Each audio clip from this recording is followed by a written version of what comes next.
ਵੇਖਣ ਤੇ ਸੁਣਨ ਵਾਲੇ ਭਰਾਵਾਂ ਨੂੰ ਅਸਲਾਮ ਅਲੈਕੁਮ। ਤੁਸੀਂ ਦੇਖ ਰਹੇ ਸਾਡਾ YouTube ਚੈਨਲ ਸਾਲੇਪੁਰ ਗੋਟ ਫਾਰਮ। ਅੱਛਾ ਦੋਸਤੋ, ਅੱਜ ਆਪਾਂ ਗੱਲ ਕਰਨੀ ਆ ਕਿ ਜਿਹੜਾ ਚਾਰਿਆਂ ਦਾ ਬਾਦਸ਼ਾਹ ਚਾਰਾ ਨਾ ਉਹ ਕਿਹੜਾ ਵਾ, ਵੀ ਜਿਹਦੇ ਵਿੱਚ ਸਭ ਤੋਂ ਜ਼ਿਆਦਾ ਪ੍ਰੋਟੀਨ ਆ ਤੇ ਬੱਕਰੀਆਂ ਵਾਸਤੇ ਇੰਤਹਾਈ ਮੁਫੀਦ ਆ। ਵੀ ਤੁਸੀਂ ਉਹਦਾ ਪ੍ਰੋਟੀਨ ਲੈਵਲ ਸੁਣ ਕੇ ਹੈਰਾਨ ਰਹਿ ਜਾਓਗੇ, ਉਹਦਾ ਪ੍ਰੋਟੀਨ ਲੈਵਲ ਕਿੰਨਾ ਜੀ। ਜਿਵੇਂ ਹੁਣ ਲੂਸਨ ਆ ਜਿਹੜਾ, ਉਹਦਾ ਹੈਗਾ ਵਾ 21 ਤੋਂ 22% ਜਿਹੜਾ ਪ੍ਰੋਟੀਨ ਲੈਵਲ ਆ, ਵੀ ਉਹਦੇ ਵਿੱਚ 21 ਤੋਂ 22% ਜਿਹੜਾ ਵਾ ਪ੍ਰੋਟੀਨ ਆ ਲੂਸਨ ਦੇ ਵਿੱਚ। ਤੇ ਉਹਨੂੰ ਵੀ ਬੱਕਰੀਆਂ ਜਿਹੜੇ ਬੜੇ ਸ਼ੌਕ ਨਾਲ ਖਾਂਦੀਆਂ। ਆਖਰ ਉਹ ਕਿਹੜਾ ਚਾਰਾ ਵਾ ਜਿਹੜਾ ਚਾਰੇ ਦੇ ਵਿੱਚ ਵੀ ਇੰਨਾ ਪ੍ਰੋਟੀਨ ਆ, ਵੀ 27 ਤੋਂ 28% ਜਿਹੜਾ ਪ੍ਰੋਟੀਨ ਆ ਉਸ ਚਾਰੇ ਦੇ ਵਿੱਚ। ਅੱਛਾ ਜੀ, ਉਹ ਮੈਂ ਨਾ ਖੁਦ ਹੁਣ 1 ਏਕੜ ਜਿਹੜਾ ਵਾ ਕਾਸ਼ਤ ਕੀਤਾ ਹੋਇਆ ਵਾ, ਜਿਹਦੇ ਵਿੱਚ ਵੀ ਜਿਹੜਾ ਬੱਕਰੀਆਂ ਵਾਸਤੇ ਇੰਤਹਾਈ ਮੁਫੀਦ ਆ। ਠੀਕ ਹੈ, ਬੱਕਰੀਆਂ ਨੂੰ ਬਹੁਤ ਸ਼ੌਕ ਨਾਲ ਖਾਂਦੀਆਂ ਨੇ, ਤੇ ਵੀ ਐਂ ਕਹਿ ਲਓ ਕਿ ਥੋੜ੍ਹਾ ਜਿਹਾ ਖਾ ਲੈਂਦੀਆਂ ਨਾ ਬੱਕਰੀਆਂ ਤੋਂ ਤਾਂ ਜਿਹੜਾ ਪੇਟ ਆ ਫੁੱਲ ਭਰ ਜਾਂਦਾ। ਬੱਕਰੀਆਂ ਜਿਹੜੀਆਂ ਰੱਜ ਜਾਂਦੀਆਂ, ਫੁੱਲ ਰੱਜ ਕੇ ਖਾਂਦੀਆਂ, ਥੋੜ੍ਹੇ ਜਿਹੇ ਨਾਲ ਹੀ ਰੱਜ ਜਾਂਦੀਆਂ ਬੱਕਰੀਆਂ ਖਾ ਕੇ। ਹੁਣ ਗੱਲ ਕਰਦੇ ਹਾਂ ਕਿਹੜਾ ਚਾਰਾ ਵਾ।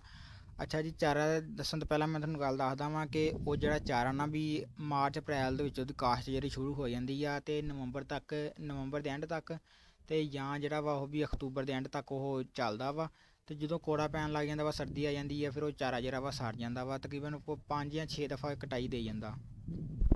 ਅੱਛਾ ਜੀ, ਆਪਾਂ ਗੱਲ ਕਰ ਰਹੇ ਹਾਂ ਜੀ ਜੰਤਰ ਦੀ। ਠੀਕ ਹੈ ਨਾ, ਜਿਹਨੂੰ ਲੋਕ ਜੰਤਰ ਵੀ ਕਹਿੰਦੇ ਆ, ਕਈ ਢਾਂਚਾ ਵੀ ਕਹਿੰਦੇ ਆ। ਸਾਡੀ ਜਿਵੇਂ ਅਸੀਂ ਕਹਿ ਦਈਦਾ ਢਿੰਜਣ ਕਹਿ ਦਈਦਾ ਵਾ। ਇਹ 3-4 ਜ਼ਬਾਨਾਂ ਉਹਦੀਆਂ ਹੈਗੀਆਂ, ਵੀ ਜਿਹੜੇ ਨਾਮ ਉਹਦੇ ਹੈਗੇ ਆ ਅਲੱਗ ਅਲੱਗ ਜ਼ਬਾਨਾਂ 'ਚ। ਕਈ ਲੋਕ ਢਾਂਚਾ ਕਹਿ ਦਿੰਦੇ ਆ, ਕਈ ਲੋਕ ਉਹਨੂੰ ਕਹਿ ਦਿੰਦੇ ਜੰਤਰ ਕਹਿ ਦਿੰਦੇ ਆ, ਕਈ ਢਿੰਜਣ ਕਹਿ ਦਿੰਦੇ ਆ। ਇਹ ਜਿਹੜਾ ਨਾ ਵੀ ਤੁਸੀਂ ਇਹਦੇ ਵਿੱਚ ਤੁਸੀਂ ਮੇਰੇ 'ਤੇ ਨਹੀਂ ਯਕੀਨ ਹੈਗਾ, ਤੁਸੀਂ ਇਹਨੂੰ ਜਿਹੜਾ ਗੂਗਲ ਕਰ ਲਿਓ। ਠੀਕ ਹੈ, ਉਹਦੇ ਵਿੱਚ ਕਿੰਨਾ ਪ੍ਰੋਟੀਨ ਆ। ਬੱਕਰੀਆਂ ਵਾਸਤੇ ਇੰਤਹਾਈ ਮੁਫੀਦ ਹੈ। ਠੀਕ ਹੈ, ਛੋਟੇ ਬੱਚਿਆਂ ਵਾਸਤੇ ਵੀ, ਬੱਕਰੀਆਂ ਵਾਸਤੇ, ਗੱਭਣ ਬੱਕਰੀਆਂ, ਜਿਹੜੇ ਵੱਡੇ ਬੱਕਰੇ ਖਾਸ ਕਰ ਹੁੰਦੇ ਕੁਰਬਾਨੀ ਵਾਸਤੇ, ਉਹਨਾਂ ਵਾਸਤੇ ਇੰਤਹਾਈ ਅੱਛਾ ਚਾਰਾ। ਠੀਕ ਹੈ ਨਾ, ਤੁਸੀਂ ਵੀਰੇ ਕਾਸ਼ਤ ਕਰੋ। ਹੁਣ ਕਈ ਬਰਾਨੀ ਇਲਾਕਿਆਂ 'ਚ ਹੁੰਦਾ ਵਾ ਬਾਰਿਸ਼ ਦੇ ਜ਼ਰੀਏ ਹੁੰਦਾ, ਵੀ ਸਾਰਾ ਕੁਛ ਬਾਰਿਸ਼ ਦੇ ਸਿਰ 'ਤੇ ਹੀ ਚੱਲਦਾ ਵਾ। ਜਿਹੜਾ ਜੰਤਰ ਵਗੈਰਾ ਬੀਜਿਆ ਹੁੰਦਾ ਵੀ ਜਦੋਂ ਬਾਰਿਸ਼ ਪੈਣੀ ਉਹਦੇ ਨਾਲ ਹੀ ਪਾਣੀ ਲੱਗਣਾ ਇਹਨੂੰ, ਨਹੀਂ ਤਾਂ ਹਫ਼ਤੇ ਬਾਅਦ ਤੁਸੀਂ ਪਾਣੀ ਲਾ ਦੇਣੀ। ਜਦੋਂ ਜ਼ਰੂਰਤ ਹੋਵੇ ਤੁਸੀਂ ਪਾਣੀ ਲਾ ਸਕਦੇ। ਜਿਵੇਂ ਹੁਣ ਲੂਸਨ ਨੂੰ ਹਰ ਕਹਿ ਲਓ ਹਫ਼ਤੇ ਬਾਅਦ ਉਹਨੂੰ ਪਾਣੀ ਚਾਹੀਦਾ ਹੀ ਚਾਹੀਦਾ ਲੂਸਨ ਨੂੰ।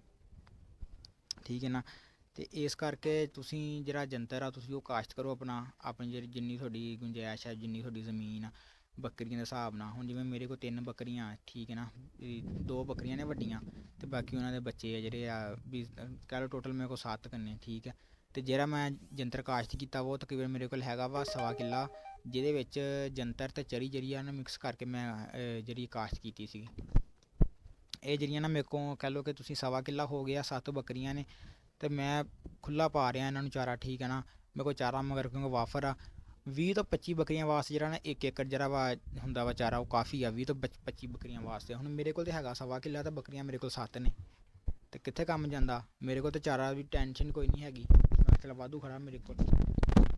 ਅਤੇ ਇਸ ਕਰਕੇ ਤੁਸੀਂ ਸਾਰੇ ਵੀਰ ਜਿਹੜੇ ਨਾ ਆਪਣਾ ਜੰਤਰ ਜਿਹੜਾ ਕਾਸ਼ਤ ਕਰਿਆ ਕਰੋ।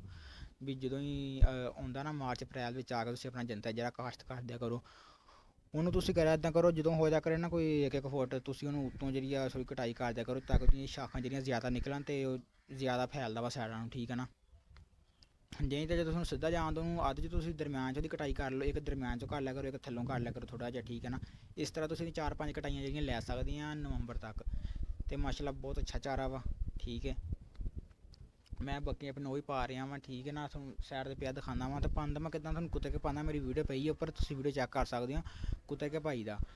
ਅਗਰ ਪਹਿਲਾਂ ਸਾਬਤ ਪਾਉਂਦਾ ਸੀ, ਠੀਕ ਹੈ ਨਾ, ਸਬੂਤਾ ਸਿੱਟ ਦਿੰਦਾ ਸੀ, ਉਹ ਬੱਕਰੀਆਂ ਖਰਾਬ ਉਹ ਕਰਦੀਆਂ, ਕਿਉਂਕਿ ਉਹਦੀ ਡੰਡੀ ਆ ਨਾ ਉਹ ਸਾਰੀ ਉੱਦਾਂ ਹੀ ਛੱਡ ਦਿੰਦੇ, ਪੱਤੇ ਸਾਰੇ ਖਾ ਲੈਂਦੀਆਂ। ਹੁਣ ਜਦੋਂ ਕੁੱਤੇ ਕੇ ਪਾਈ ਦਾ ਵਾ, ਫਿਰ ਉਹਦੀ ਡੰਡੀ ਵੀ ਸਾਰੀ ਬੱਕਰੀਆਂ ਖਾ ਲੈਂਦੀਆਂ, ਵੀ ਚੰਗਾ ਜਿਹੜਾ ਵਾ ਪੇਟ ਭਰ ਲੈਂਦੀਆਂ ਆਪਣਾ, ਰੱਜ ਜਾਂਦੀਆਂ ਮਾਸ਼ਾਅੱਲਾ। ਅਤੇ ਪ੍ਰੋਟੀਨ ਉਹਦੇ ਬਥੇਰਾ ਵਾ। ਬੱਕਰੀਆਂ ਮਾਸ਼ਾਅੱਲਾ ਚੰਗੀਆਂ ਸਿਹਤਮੰਦ, ਚੰਗਾ ਗੋਸ਼ਤ ਮਾਸ ਜਿਹੜਾ ਬੱਕਰੀ 'ਤੇ ਚੜ੍ਹ ਜਾਂਦਾ ਵਾ। ਦੁੱਧ ਮਾਸ਼ਾਅੱਲਾ ਬੱਕਰੀ ਨੂੰ ਵਧਾ ਜਾਂਦੀਆਂ। ਤੁਸੀਂ ਜਿਹੜਾ ਦੁੱਧ ਵਾਲਾ ਜਾਨਵਰ ਆ ਨਾ, ਮੱਝਾਂ ਗਾਈਆਂ ਗੂਈਆਂ, ਤੁਸੀਂ ਉਹਨਾਂ ਨੂੰ 10-12 ਦਿਨ ਪਾ ਕੇ ਵੇਖ ਲਓ, ਤਾਂ ਮਾਸ਼ਾਅੱਲਾ ਜਿਹੜੀ ਗਾਈ ਆ ਜਾਂ ਮੱਝ ਵਾ ਨਾ, ਉਹ ਆਪਣਾ ਕਿਲੋ 1.5 ਕਿਲੋ ਦੁੱਧ ਵਧਾਈ ਜਾਂਦੀ ਹੈ ਮਾਸ਼ਾਅੱਲਾ, ਇੰਨੀ ਕੁ ਇਹਦੇ ਵਿੱਚ ਤਾਕਤ ਆ। ਬਾਕੀ ਸਾਰੇ ਭਰਾ ਜਿਹੜੇ ਵੇਖ ਰਹੇ ਆਪਾਂ ਨੂੰ ਚੈਨਲ ਨੂੰ ਕਰੋ ਸਬਸਕ੍ਰਾਈਬ, ਵੀਡੀਓ ਨੂੰ ਕਰੋ ਲਾਈਕ, ਅਗਰ ਪਸੰਦ ਆਈ ਹੈ ਤਾਂ ਜ਼ਿਆਦਾ ਤੋਂ ਜ਼ਿਆਦਾ ਸ਼ੇਅਰ ਵੀ ਕਰੋ, ਅਤੇ ਮਿਲਦੇ ਹਾਂ ਇੰਸ਼ਾਅੱਲਾ ਤਾਲਾ ਅਗਲੀ ਵੀਡੀਓ 'ਚ। ਅੱਲਾ ਹਾਫਿਜ਼।